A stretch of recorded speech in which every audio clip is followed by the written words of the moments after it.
At the Democratic State Convention last week in Middleton, Mike McCabe got 42 votes in a WisPolitics straw poll for governor. He didn't even come to the convention, so I asked Mike McCabe to talk about where he is on the idea of running for governor, and Mike agreed. Mike, welcome back to WisconsinEye. Thanks for having me. Last time you were here, you were executive director of the Wisconsin Democracy Campaign. So summarize now. You left the Democracy Campaign, you wrote a book, you've been out trying to build what you're calling the Blue Jean Nation, at least that's the website, for a whole different path in politics. So tell us about the 2-3 years since then, and are you seriously considering running for governor? Oh yeah, absolutely, and I think it's going to happen. I think the reaction that I've gotten around the state and the people from every part of the state who are pushing me to do this, all signs are pointing in that direction. I think it'll actually happen, and I think it'll become official sometime in September. Sometime in September, excuse me. Will you run as a Democrat? As you know, I read your book. I interviewed you on the book. Yeah. But on page 39, you said belonging to a political party used to be like joining a club. Now it's more like getting caught up in a cult. Will you run as a Democrat? You know, that's one of the things that has to get answered between now and September. I don't belong to a political party, so I come to all of this from a very different place than your typical candidate. I'm an unconventional candidate who's taken a non-traditional path to this point. And I don't belong to a political party, but when you look at the options for a candidate like me, the paths are difficult.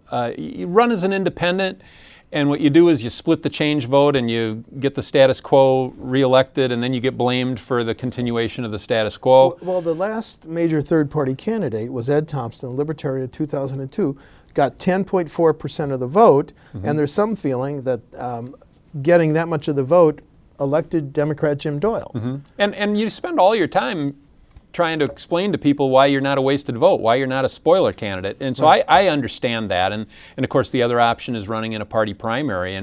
And what I've told the people who are pushing me to do this, and several hundred ended up signing a letter urging me to run, and it was people from every walk of life, from every part of the state, north, west, east, and south. What I've told them is that before making that decision, I'm going to listen to their wishes. I'm going to give them an opportunity to share with me how they think I should do this. I just didn't feel right about saying, yeah, I'm willing to run. I'm willing to do this if y'all are willing to do this with me, because you can't do it alone. But here's how I'm going to do it, and I'm not going to pay attention to what you think. I really feel an obligation to give them an opportunity to express their wishes on that matter. And sometime between now and September, that decision has to be made. And you're certainly not going to run as a Republican, because here's what you said on page 15 of your book. Today's GOP seems utterly uninterested in lifting a finger to create greater economic and health and retirement security for working families. Page 17, Republicans built a rich-poor governing coalition. There's no chance you're going to run as a Republican. Well, I don't think there's any chance that that Republican voters would kick to the curb somebody who's won 3 elections for governor. So that's not a very practical option, even if I wanted to explore that option.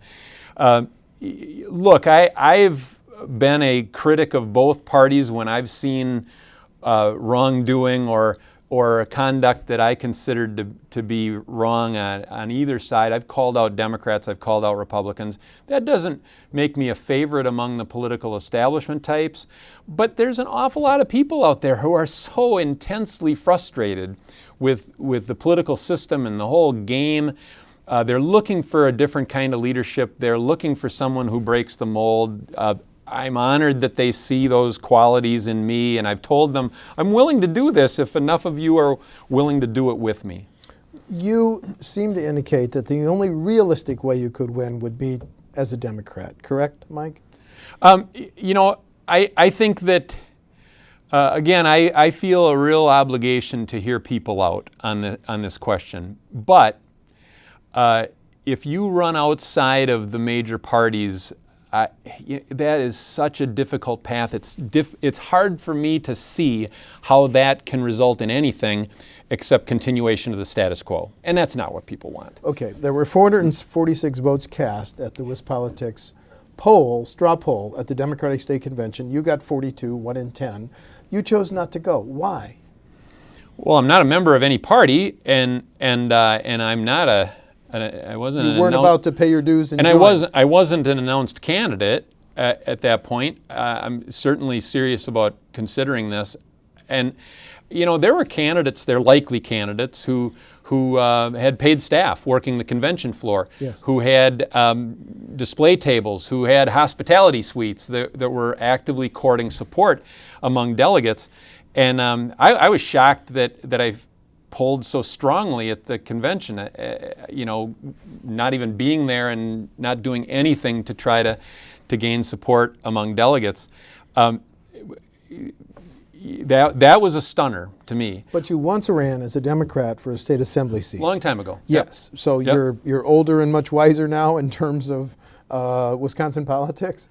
Well, certainly I've been around a long time since those days.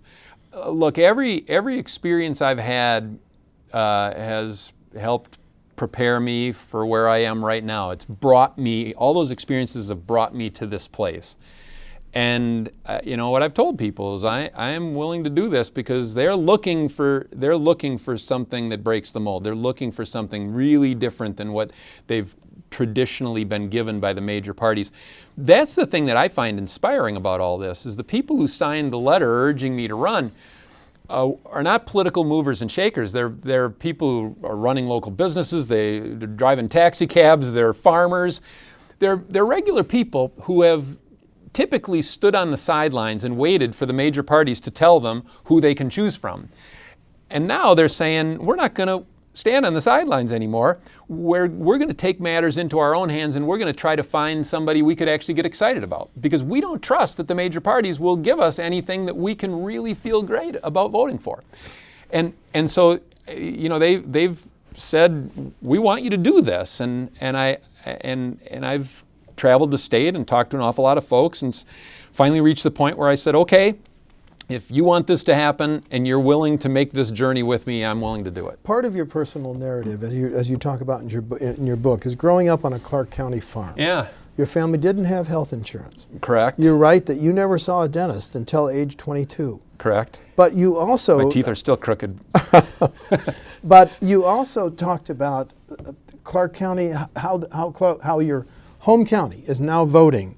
Clark County gave Walker 61% of the votes in 2010. Yeah. Clark County gave 69% of the votes in the recall to keep Governor Walker, and Clark County gave 63% of its votes for President Donald Trump on November 8th. Yeah. To turn that book's title on its head, what's wrong, not with Kansas, but with Clark County? When I was growing up, that area was electing Democrats to represent people there. Dave Obey was the congressman for that area. Tom Harnish was the state senator. When I was a very small child, Frank Nicolay was the Assembly Democratic leader and was a very progressive Democrat. And now that area is redder than Waukesha County. It is as Republican as it gets. But it's also one of the 5 poorest counties in the the state. It is. It's one of the 5 poorest counties in the state. It's an area that is struggling mightily. But Democrats really haven't competed in that area for a long time. They've written it off. And I think that's a mistake for Democrats to write off large swaths of the state. They've got to be willing to compete everywhere in Wisconsin. They've got to be willing to make people a better offer than they've been getting from the Republicans. And to me, look, a lot is made about the fact that unemployment has come down some. And it's true enough. You can go out there and find work. But for an awful lot of people, you can't find work that keeps you in the middle class. We're leading the nation in shrinkage of the middle class. We're dead last in new business startups. We're 49th in internet speed, and that is a huge issue in a place like Clark County. Yeah. They can't even get the internet or a mobile phone signal. Their roads are going to hell. One measure has Wisconsin's roads the 4th worst in the country. Another one has us 49th out of 50 states in the quality of our roads. And in places like Clark County, I grew up on a gravel road. Our farm was on a gravel road. for some reason, when I was a kid, I always assumed that that road would one day be paved. It's still gravel, but what's worse, some of the paved roads are being dug up and turned back into gravel because they can't maintain the pavement. And there's nobody who's said to people, we get it, we understand the struggles you have, and we're going to do something about it. They've been forgotten and ignored for a long time. And to me, supporting Donald Trump was an act of wanting to extend a middle finger to the political establishment, and he was the biggest one they could find. And I understand where they're coming from, and I understand the political evolution they've gone through.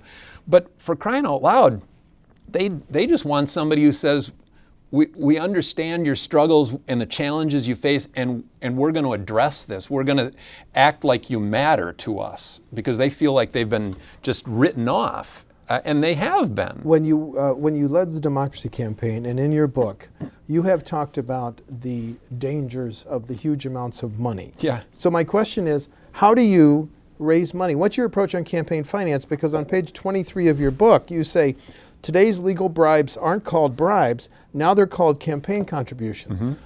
What rules would you put on raising money? This campaign would have to be people-powered and crowd-funded. It would have to be a lot of small donations from a lot of people. I wouldn't. If you're running for governor, you can legally take an $86,000 check from a political action committee, and you can take legally a $20,000 check from an individual. If I took contributions like that, every self-respecting journalist in the state would call me out as a hypocrite, because I have spent— And they'd be right. And they would be right, because I've spent decades saying that those kinds of massive donations are effectively legal bribes. Yep. And so I can't run a campaign that would turn me into a hypocrite. This campaign would have to be fueled by very small contributions from a lot of people and a lot of people power. Okay, and then you would then make a big issue of the Governor Walker if he raised and spent $35 to $40 million to try to win a third term. It would be a pretty stark contrast between that sort of an approach and the approach that I would take. Because, look, those sorts of massive donations are effectively legal bribes, and people get that. They understand that what all that money does is produces a government that works for a privileged few and ignores the wishes of the rest of the population. That's the problem we've got. And it ends up producing an economy that benefits a few at everyone else's expense and leaves an awful lot of people behind. That's got to change. Chapter 16 in your book is captioned "Millennials to the Rescue." Why do you think you could appeal to the millennials, Mike? Well, for starters, we have got to create a path to the American dream for young people, and it starts with saying we have to make a commitment as a state to make education and job training as affordable for our kids and grandkids as it was for their parents and grandparents. When I went to school, it was so remarkably inexpensive that I could get out of school, having worked my own way through college, basically debt-free. And today, the average student's coming out with close to $30,000 in debt. I've run into young people who have $80,000, $90,000, over $100,000 in debt. How are they going to dig out from under that mountain of debt that they've been buried under? We have to make a commitment as a state to make education as affordable for future generations as past generations made it for people like us at our age. You say in September you hope to make a decision, and it might be likely, number one, that you're going to run. Number two, you may run as a Democrat. How are you more qualified than Kathleen Weinhaut, John Erpenbach, Andy Gronick, Matt Flynn, even now Paul Soglin?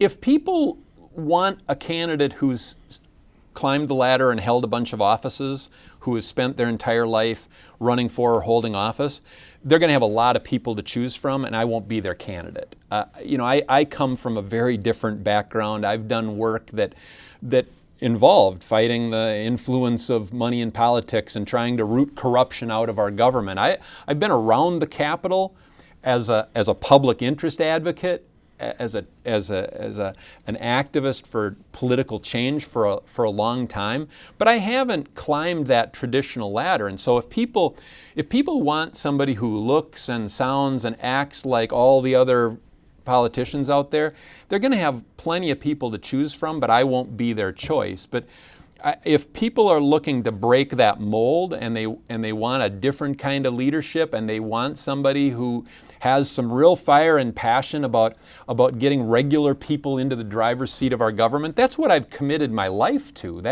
That's what I've spent decades doing.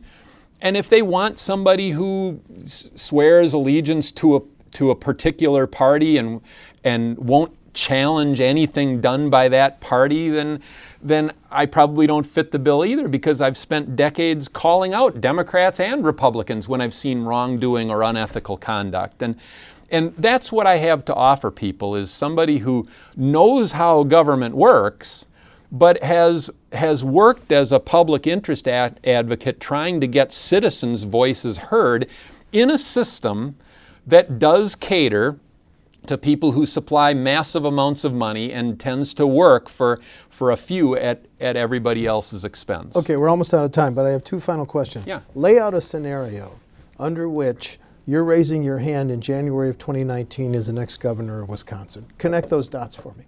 If people respond at the state level to a candidacy like this, the way they responded in Wisconsin to Bernie Sanders' candidacy, he won 71 out of 72 counties in Wisconsin. He started 50 points down in the polls.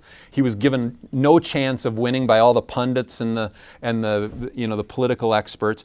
And yet he ended up winning 71 out of 72 counties in Wisconsin because he had a message and represented something that people were hungry for, that they are absolutely yearning for. And if that can be, if that kind of thing can be replicated at the state level in an election for governor, people deserve to be given an option like that on the ballot. And then the final question, if you're elected governor, your first budget, is it going to take from the Bernie Sanders platform free tuition?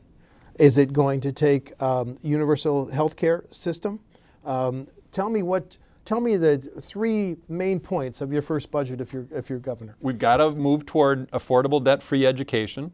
We've got to move toward making health care available to everybody. So we've got to move in that direction, and we've got to make Badger Care, for example, we got to open that up to the entire population. We've got to make Badger Care something that's there for every badger. And we've got to boost wages. We've got to substantially increase the minimum wage and then adjust it for inflation every year so that earnings keep up with the cost of living. Those are the kinds of things that have to be happening to make working people capable of succeeding. And then a very quick follow-up. How would a Governor McCabe pay for the state's transportation future, a major gridlock issue in the capital?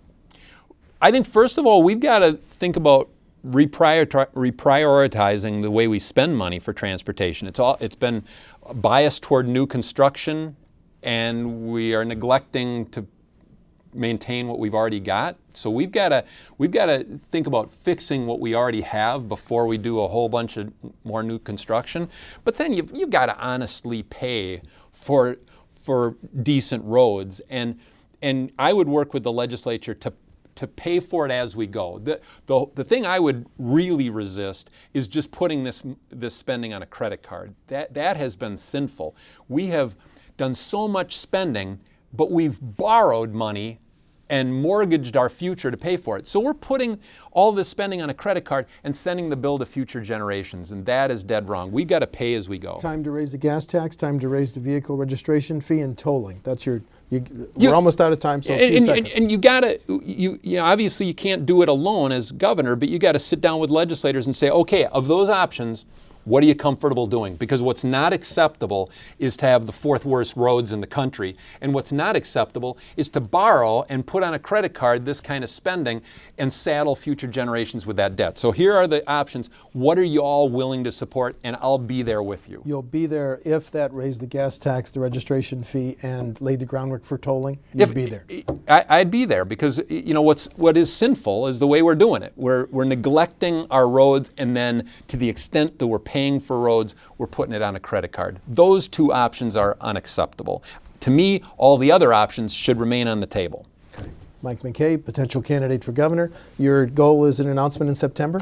I think that's when it's going to happen. Mike, thanks for joining WisconsinEye. Thanks. Thanks.